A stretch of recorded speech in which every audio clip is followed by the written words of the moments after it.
তুমি এই লেবু খেও না গো। কেন মিষ্টি পাখি? তখন রূপোর মতো চকচকে একটা লেবু কথা বলে ওঠে।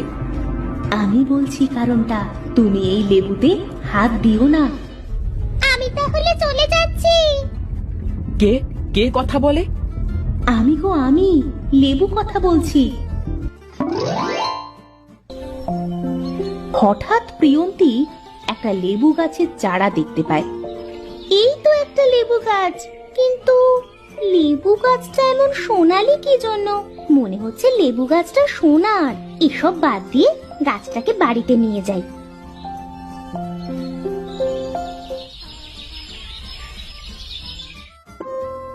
প্রিয়ন্তী লেবু গাছের চারাটা বাড়িতে নিয়ে আসে আর তার মাকে দেখায়।